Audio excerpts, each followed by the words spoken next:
अब देखिए परीक्षा की दृष्टि से काफी इंपॉर्टेंट प्रश्नावली है ये मध्य मध्यक और बहुलक की।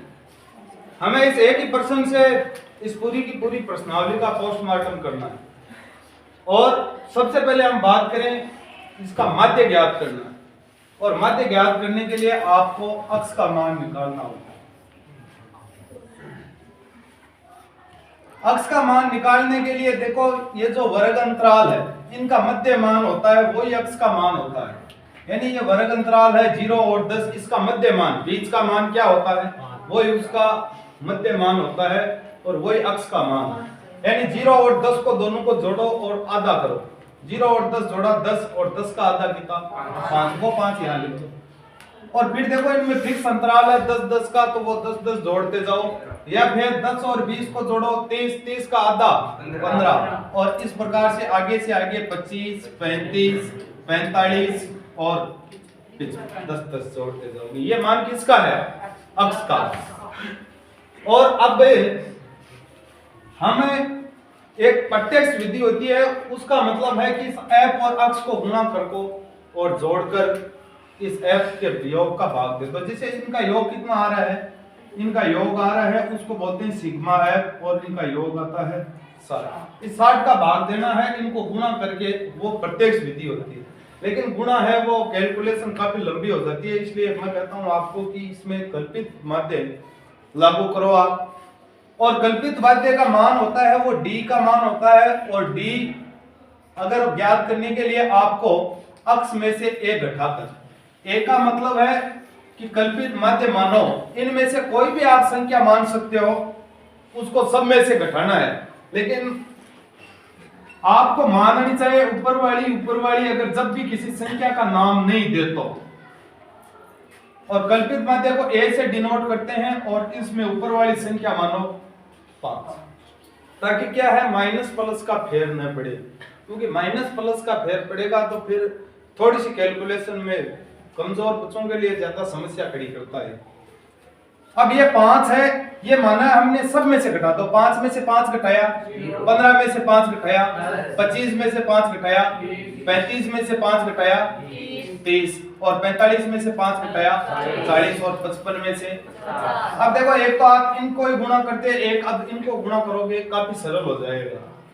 लेकिन इससे आगे एक और विधि होती है। अब अगर इस 5 को इससे आप गुणा करके और जोड़कर 60 का भाग दोगे और 5 जोड़ोगे तो भी उत्तर आ जाएगा। लेकिन वो कल्पित माध्य की सहायता से माध्य ज्ञात करने का होगा उत्तर। अब अगर आप पद विचलन विधि का उससे अगर निकालें तो हम उससे निकाल सकते हैं और वो और भी सरल हो जाएगी कैलकुलेशन। उसमें आपको एक h का मान मानना पड़ेगा जिसका इन सब में भाग जाए। इन सब में भाग जाने के लिए आपको देखो यहाँ पर इसके बाद वाली संख्या है वो ही मिलेगी और वो मान है 10। 10 का सब में भाग जाता है और वो h का मान कितना मानोगे, इन सब में भाग देते। और अब जो मान आएगा वो u का मान आएगा। 0 में 10 का भाग दिया, 10 में 10 का दिया, 20 में 10 का दिया, 30 में 10 का दिया, 40 में और 50 में। इनको करो ना गुना, इनको करो गुना ताकि काफी ज्यादा सरल हो जाए, गलती होने की संभावना बिल्कुल नहीं रहती। देखिए अब 5 को 0 से गुणा करोगे, f और u को गुणा करोगे, गुणा f ही होगा, गुणा f ही होगा। चाहे इससे करोगे तो वो प्रत्यक्ष विधि, चाहे इस d से करोगे तो वो कल्पित माध्य विधि और u से करोगे तो पद विचलन विधि। 5 को 0 से गुणा किया, 8 को 1 से, 20 को 2 से 40, 15 को 3 से, 7 को 4 से 28, 5 को 5 से 25। एक तो देखो इनको गुणा करते 7 को 45 से, 15 को 35 से भी एक पेन चलाना पड़ता। अब आपको कहीं पेन चलाने की जरूरत पड़ी है क्या? तो ये जितनी ज्यादा आप उसको विधि को आगे ले जाओगे उतना ही ज्यादा सरल होता जाएगा।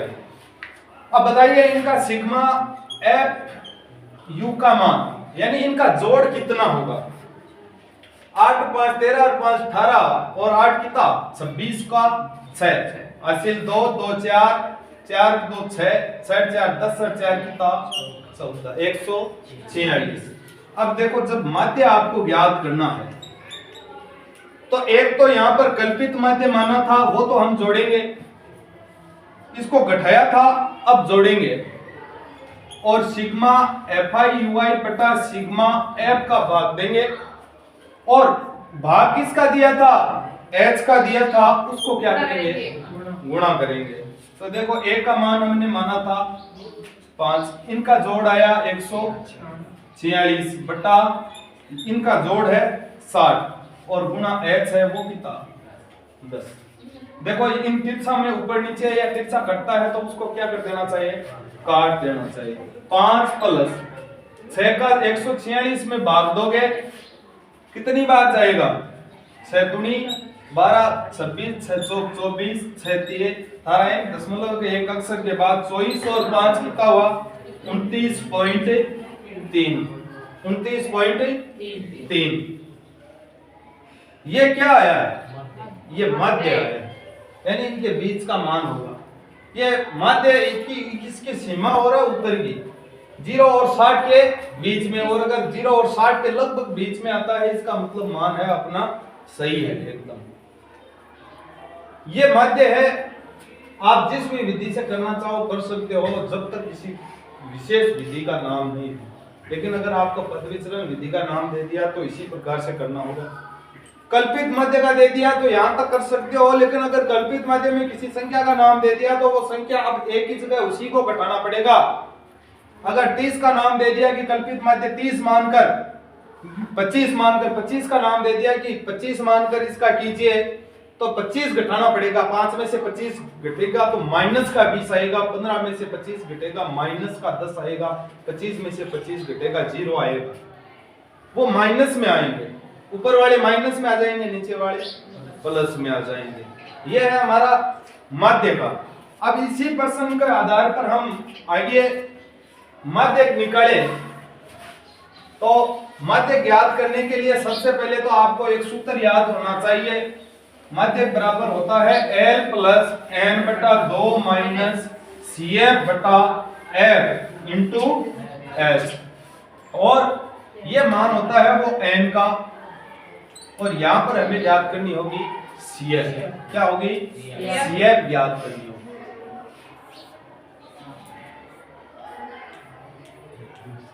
CF का मतलब होता है संचयी बारंबारता, यानी इनको बढ़ते क्रम में लिखना है। सबसे पहले वाली तो है जो लिख दो 5, और 5 में आप क्या जोड़ो 8, 8 में 5 जोड़ा तो 13, में 20 जोड़ा तो 33, 33 में 15 जोड़ा तो 48, 48 में 7 जोड़ा तो 55, और 55 में 5 जोड़ा तो 60। इसमें कतई मत जोड़ना आपकी, मतलब 7 में 5 जोड़कर 12 लिख दो, 15 में 7 जोड़कर 22 लिख दो, ये नहीं है। ये तिरछा जुड़ता है हमेशा, जो भी पहले से जुड़ गया उसमें फिर आगे वाली बारंबारता जोड़नी है। लास्ट में जो भी संख्या का लास्ट CF आती है अंतिम, वो CF N का मान होता है। क्या होता है, यानी जो यहाँ पर इनका जोड़ 60 आता है वही लास्ट में CF आएगा। और अब सबसे पहले आपको N बटा 2 से ठीक बड़ी CF, ठीक बड़ी CF का मान बताइए। N बटा 2 60, 60 का आधा 30, 30 से बड़ी बारंबार CF कौन सी है 33, 33 के संगत माध्य वर्ग कौन सा है 20 से 30, 20 से 30 है। इसको आप थोड़ा सा मार्क कीजिए। इसी में इन्हीं के इर्द गिर्द अपने को सभी मान मिलेंगे। अब आपको सबसे पहले वो सूत्र लिखना है, माध्य बराबर L प्लस N बटा 2 माइनस CF बटा F गुणा, जहां पर L का मान इस माध्य वर्ग की निम्न सीमा कितनी 20 प्लस N बटा 2 का मान, N बटा मान लिखो पहले नीचे, N बटा 2 का मान। देखो या तो N का मान लिखना पहले 60 बटा 2, या यहाँ पर N बटा 2 की जगह 60 मत कर देना। और CF का मान, C देखो F से पहले होता है, C ABCD में भी C F से पहले आता है और CF वाले में ही आता है, यानी इससे पहले 33 से पहले कि कौन कितना मान है 13। F का मान खुद वाली बारंबार था 20, और H का मान इन दोनों के बीच का। कितना 10। ये मान रख दो उसमें।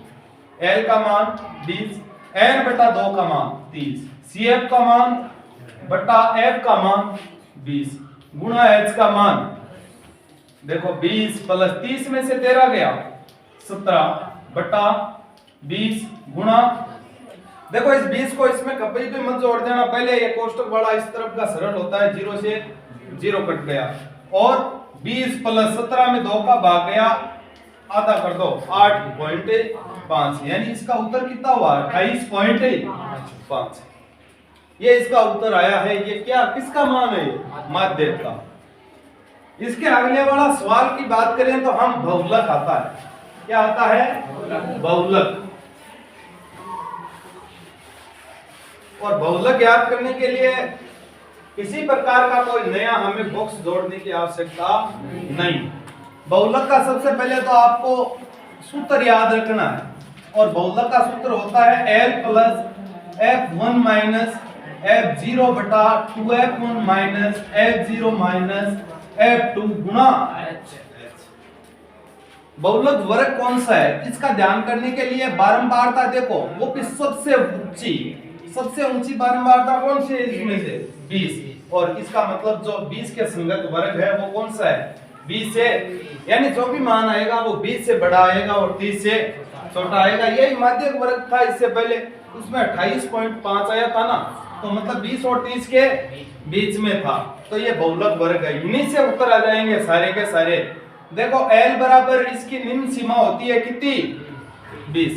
अब देखो यहाँ पर आपको 3 एक सीरीज बनाओ, यानी ये खुद वाला F1 का 1 से पहले 0 आता है वो F0 का, और 1 के बाद 2 आता है तो वो किसका मान F2 का।